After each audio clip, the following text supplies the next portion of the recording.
It was 5 o'clock and then my phone rang. And I just knew it was her. And so I answered, and she, of course, was very calm and said, "Is this Meaghan? Do you have time to chat?" And she's like, "We got your results back, and unfortunately it is cancer." And I actually started laughing. I was like, "I'm sorry, what?" She's like, "Well, it's just," I don't know if she said just, but that's how I always say it. It's just DCIS, so it's not an invasive cancer. She said, "You do not need chemo and you do not need to get a mastectomy." And I said, "Okay." She said, "But you will need another surgery because your margins in the first surgery were not clear. There were still some cancer cells. So we need to go back in and do another lumpectomy." So I was like, okay. And then she said, "Then I'm going to refer you to a medical oncologist so that you can figure out what your radiation plan is." And the medical oncologist? Why did they have you meeting, not the radiation oncologist? no, so nobody also tells you this. This is so confusing. There is a medical oncologist and a radiation oncologist, and the medical oncologist handles all of the medications and the chemo. And then the radiation oncologist does the radiation. So it was like this whole new world where I had to Google everything. Of course, I went to Google again to try to figure out what does all this mean. I thought it was a positive, though, that I didn't need a mastectomy or chemo because, well, actually, I don't know if she knew yet if I needed chemo because she didn't do the second surgery. Anyway, so I got in for the second surgery in June, mid-June, and then my margins came back clear. So that was like a big celebratory moment. I was very excited. But at that point, I already knew that I was going to be meeting with a medical oncologist and having to do genetic testing. So I did that. I went to the Bronson Cancer Center, did genetic testing. I don't have the BRCA gene, which was great. And that was really confusing too because there are 3 tiers of genetic testing. One is your basic like breast cancer, ovarian cancer, uterine cancer. The second one is like all the major types of cancer that we know of, because apparently the third tier are all these random cancers that nobody really knows much about. There are very few cases.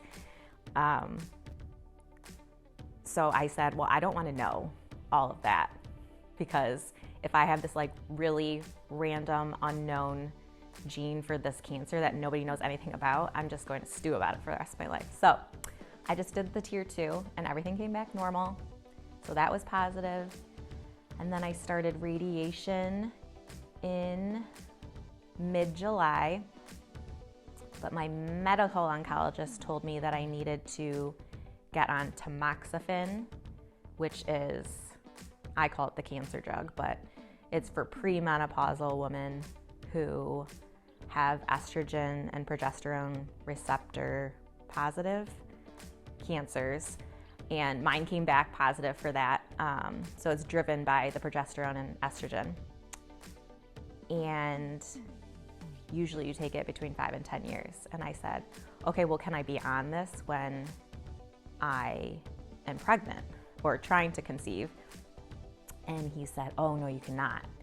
And so it was kind of a tricky situation for my radiation oncologist and my medical oncologist, because they hadn't been in this situation before where somebody's still trying to have a child after breast cancer but needs to get on the tamoxifen because you're still in the premenopausal stage.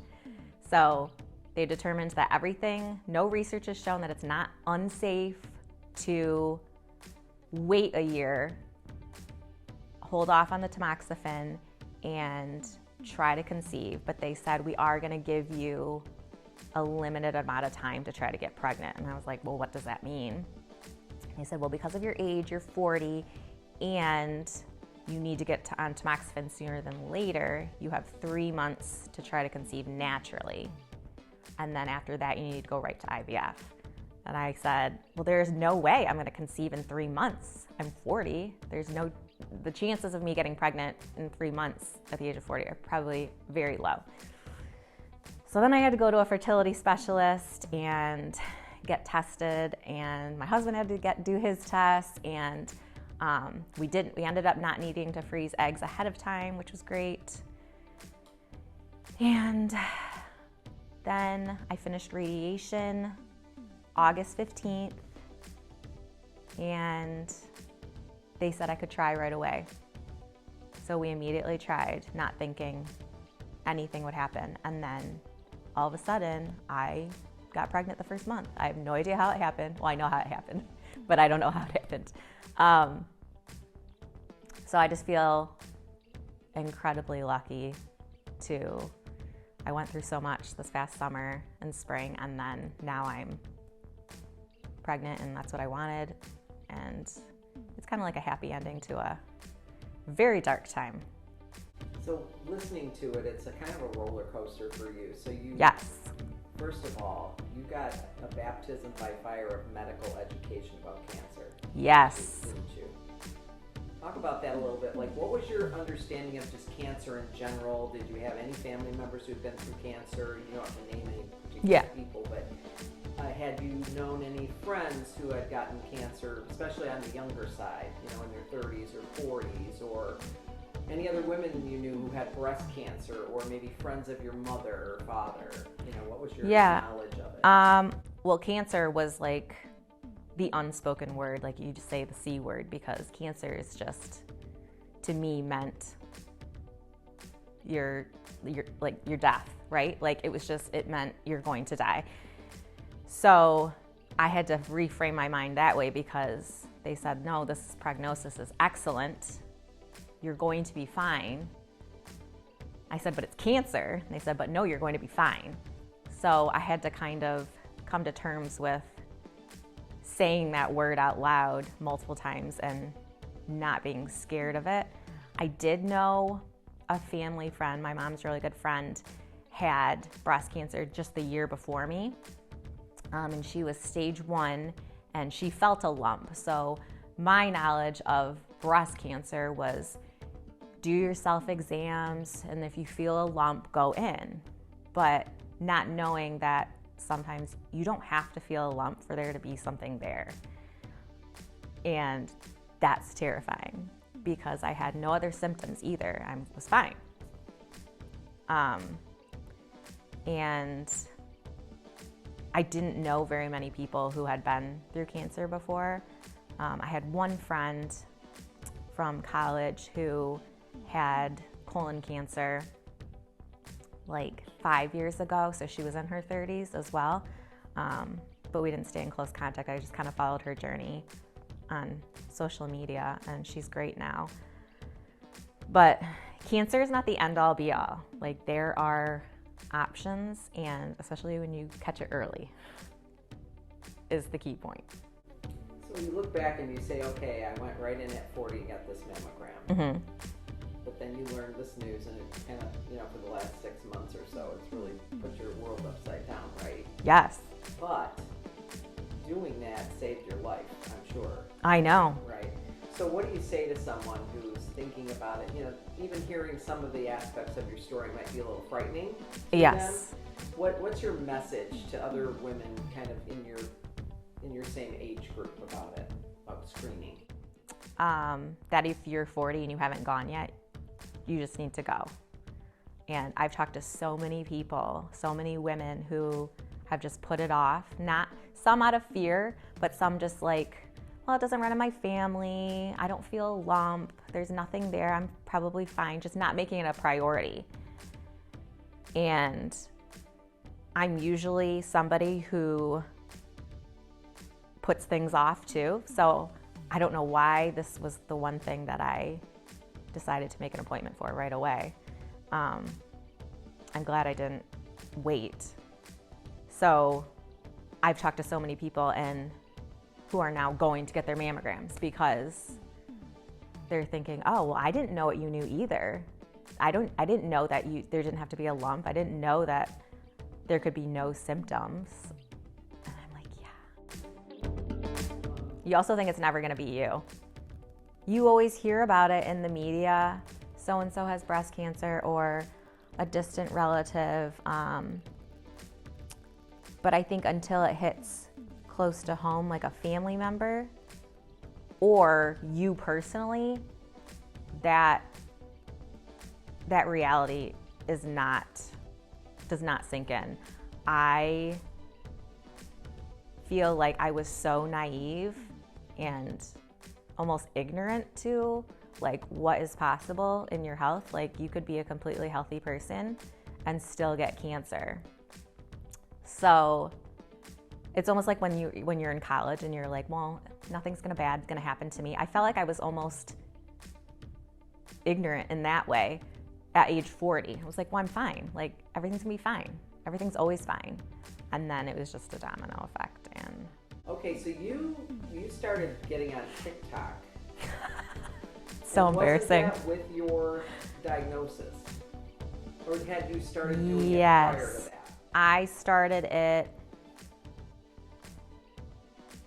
I started it before right after I found out that I was diagnosed on May 28th. And right after that, before my surgery, I went to get my nails done before my surgery, just so I could feel better. And I just suddenly had this urge to like make a video and tell everybody, if you're 40 and you haven't gotten your mammogram yet, you need to go, because you have no idea what's going on in your body, even if you don't have symptoms. So that's when I started it, and then it kind of just kept going.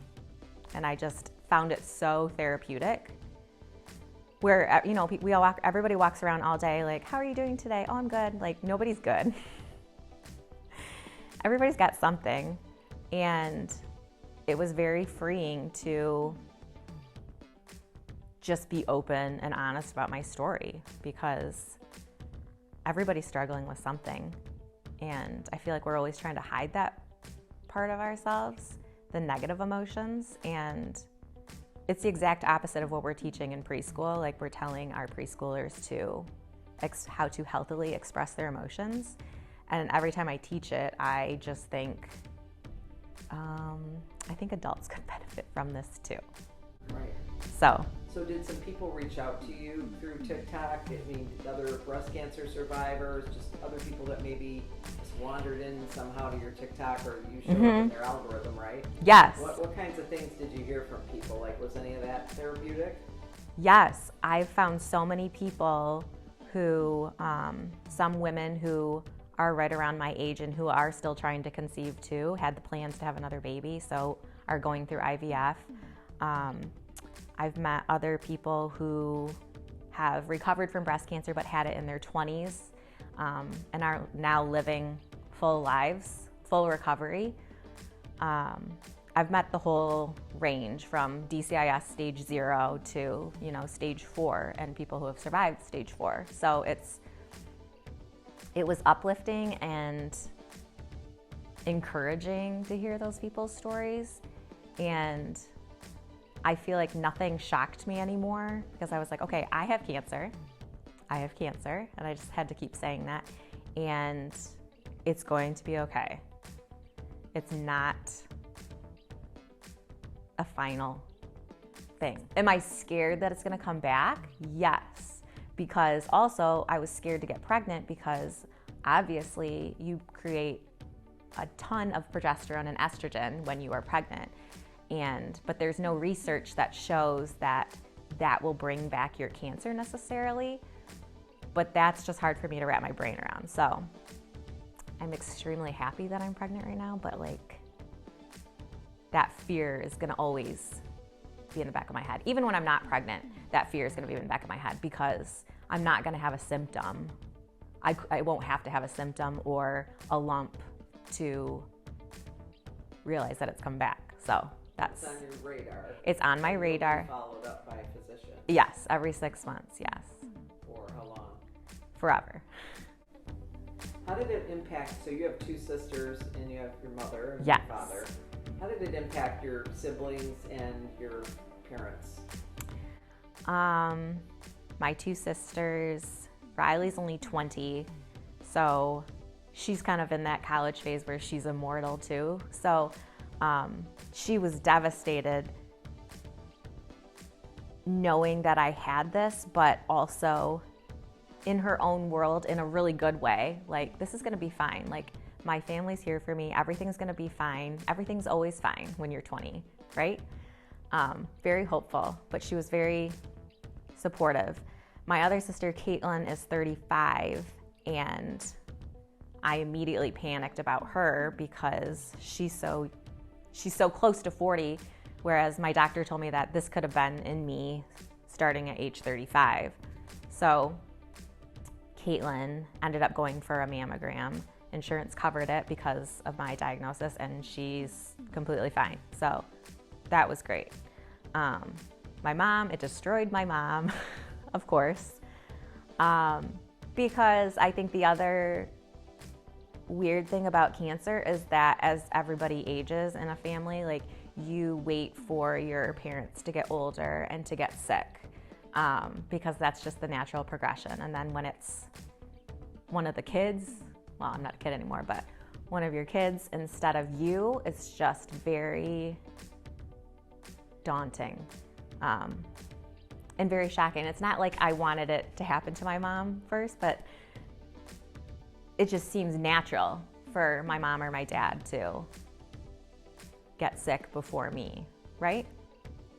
You don't get it though until you're a mom. You don't fully understand that. I was like, I understand, Mom. She would always say that to me. I'm like, I understand. She's like, no, you won't understand until you're mom. I'm like, oh yeah, you're right. Okay, I get it. You're right. Moms are always right.